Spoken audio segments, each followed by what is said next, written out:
Hello everyone, my name is Reed and welcome to Storytime. Today we are going to be reading some I Don't Work Here Lady stories, so sit back, relax, and enjoy.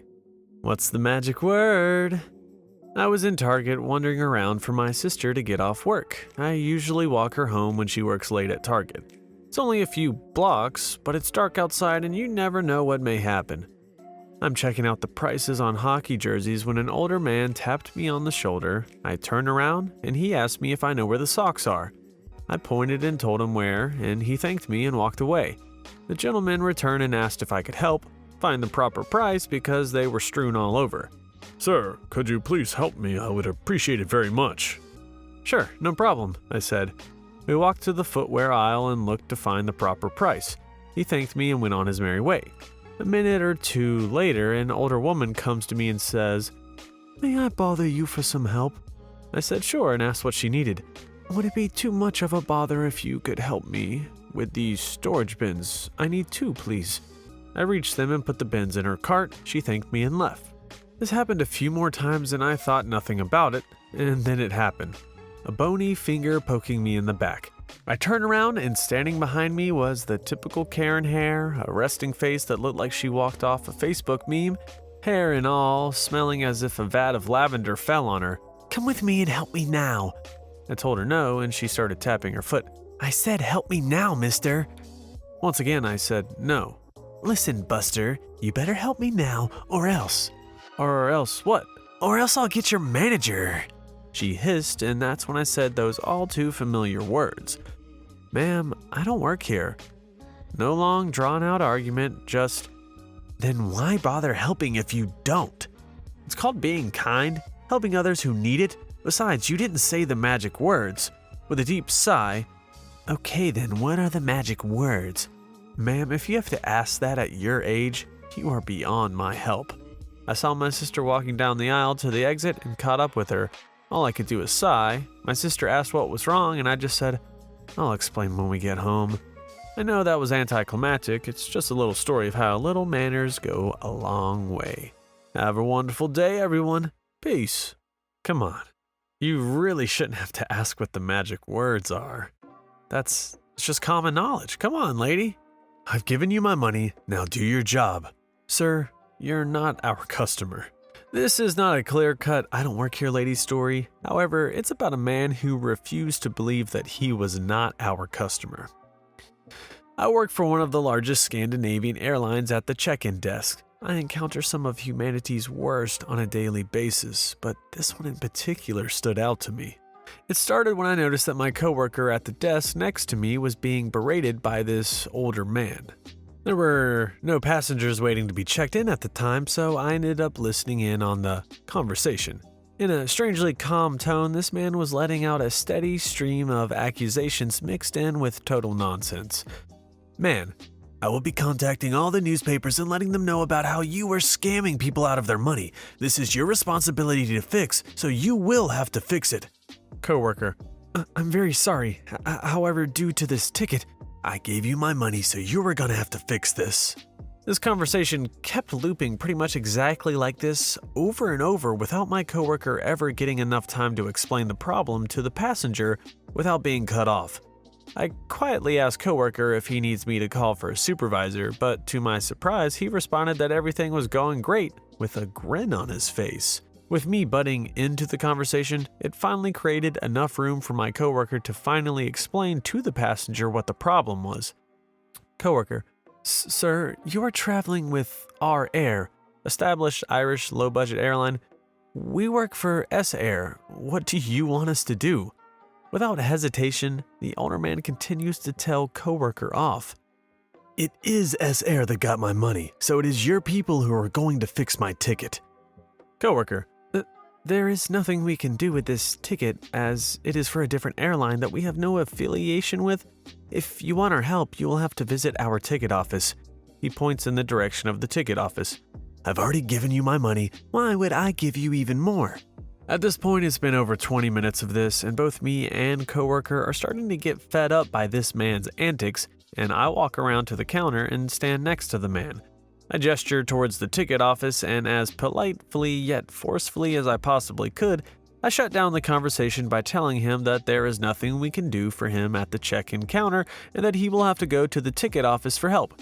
He grumpily starts walking towards the office while continuously telling us how bad at our jobs we are. And that was the end of it. Or so I thought.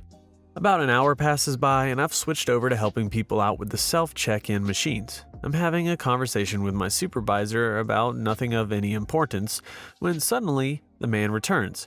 He immediately makes a beeline to my supervisor and starts his rambling again, with the only addition from the previous ramble being him telling her how we had apparently managed to talk to the boss, he made air quotes as he said this, about something.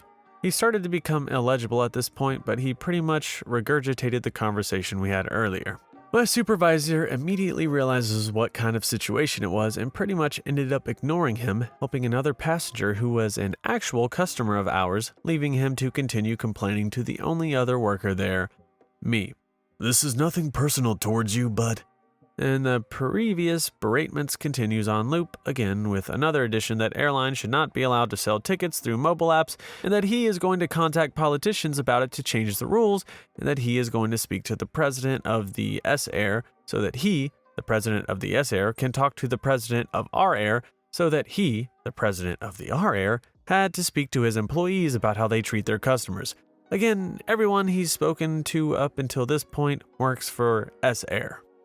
Turns out this man had bought a ticket with our air through a travel agency without checking which airport the departure was from. The airport I work at does not have any our air departures or arrivals at all. This man was at the wrong airport, demanding us to check him in at a different airline, refusing to believe us when he told him he's not our customer.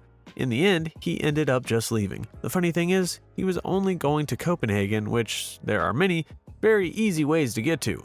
He ended up spending almost 2 hours at the wrong airport telling us to do someone else's job, when if he had just bought another plane ticket or gotten on a much cheaper train, he would have been well on his way by then.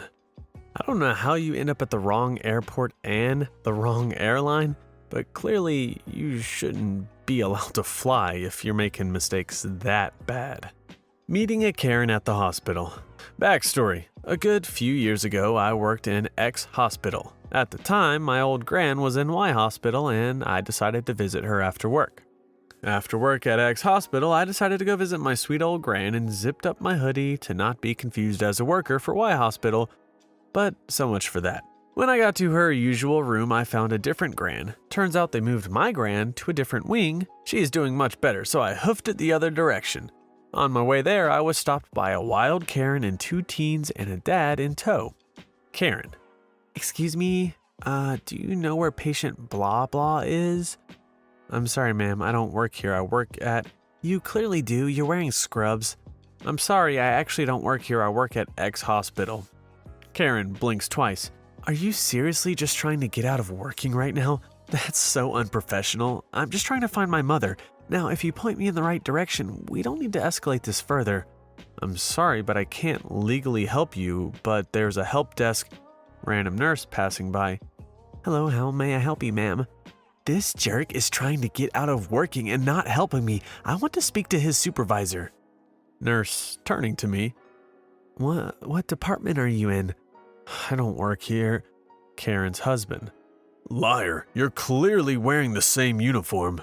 Nurse looking at my badge. Oh, I'm so sorry. Turning to the family. He actually doesn't work here. Now don't you start. Don't cover for him. Both of us looking bewildered at the family. Wild charge nurse, who is the head nurse. What's going on? This jerk refuses to help me, and this jerk is covering for him. What kind of place is this? He don't work here. Look at his badge. He works at X hospital. Are you kidding me? I want to speak with both of your supervisors. I'm sorry, I don't have his supervisor's number since he doesn't work here. Reasonable child. Mom, Dad, you do know we're at Y hospital, right? This guy works at X hospital. Karen and husband, ... connecting the dots. Me, have a pleasant day. P.S. Gran is doing fine and chuckling every time the story comes up, and said if she was still at that wing, she'd get out of the hospital bed and throw some manners down on that Karen. You would think that they would just look at OP's badge and, figure things out, especially if they had claimed multiple times they didn't work there. You could just say like, okay, I see you have a badge on, let me take a look at it. Or OP could have brought it up, but they probably would have cut OP off anyways, whatever. My son does not work here, lady. I got one. It's an ongoing situation and I need to vent. I'm a shift manager at a small but very popular general goods store. We live nearby, so yesterday my son walked there after school to get some snacks. He's 15, over 6 feet tall, and a really good kid. Anyway, I was working the sky shelves, pulling back stock off the very top shelf to restock regular shelves, when he stopped by to chat before shopping. A little old lady came into the aisle, looked at the shelf, and asked me if we had more tomato juice. I was on a step stool facing away from the juices, but my son looked up, saw what she needed, and pulled it down from the sky shelf for her.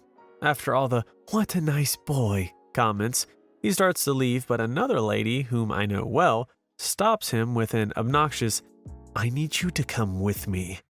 I ask what I can help her with, to which she replies, "I was talking to him. I need to borrow your trainee." I say, "He doesn't work here, but I can help you," and I then proceed to step down from my stool. "He's not going to learn if you don't let him handle things on his own," she insisted. "Gertrude, he doesn't work here. This is my son. I'll get whatever you need, though." She huffs and says, "Never mind," before waddling off. The entire time my son is standing there like a deer in headlights. He decides to hang out until after Gertrude leaves, which she did, abandoning her cart in the aisle. Now, Gertrude is a sour-faced old biddy we've had problems with before. She likes to boss our new people around. I have no idea why, and I'm pretty protective of my kid even if he is bigger than me, so I was firm with her. I should have seen it coming. I got a call from my boss this morning. Gertrude filed a complaint with corporate saying that our staff was rude, refused to help her, and embarrassed her in front of the entire store to the point that she left, humiliated, without even finishing her shopping. Before I could tell the story, my boss asked, "What the heck is she talking about? A trainee? We don't have any new people." I laughed and told her the entire story. So now my boss has to convince the district manager that this lady is just a jerk and to not take the complaint seriously. But I'm sure we'll end up having to do some sort of customer service recovery for it because that's what generally happens where I work. Ugh. By the way, Gertrude wasn't her real name. Man, this is crazy. People just coming in to have a power trip by bossing around trainees. It's kind of disgusting. Ran over by a shopping carriage. I'm an avid cyclist and have been for many years. As such, especially in bad weather, I usually wear a high-visibility yellow reflective jacket. This happened yesterday afternoon. I bike into my local supermarket for a bit of shopping. I get what I need and go to leave. As I'm walking out in the parking lot towards where my bike was, bags in hand, some lady rolls a shopping carriage at me hard. I didn't see it or hear it, headphones, until it hit me. I recover. Me. What the heck, lady? Her. Well, aren't you collecting the carts? No, I came here for some chips. Why the heck did you throw a dang carriage at me? Well, you are wearing a uniform, so I thought you worked here. By now, people start noticing because I was being loud. What uniform? I'm in jeans and my jacket. One of the employees that was actually out in the lot wearing an entirely different style of high-vis vest came over and asked what was going on. She starts saying the regular, "I was rude and I was yelling at her," stuff. He looks very confused. I just didn't want to have any more of it because it ticked me off. Well, it was pretty dang rude to run me over with a carriage. She goes to huff off, muttering to herself. The employee asks if he wants me to get the manager. I tell him no and go on my way. The whole thing only lasted a few minutes. Kinda anticlimactic, but was the first one of these I had. Come on, lady. You can clearly see when someone's not paying attention. You had to have purposely run this shopping cart into them. That's kinda messed up. Well, that's all the stories we have for today. If you liked what you heard, then subscribe because it's just gonna keep on coming every day. You know the drill. Anyways, thanks for listening, and I hope you have an amazing day. Goodbye.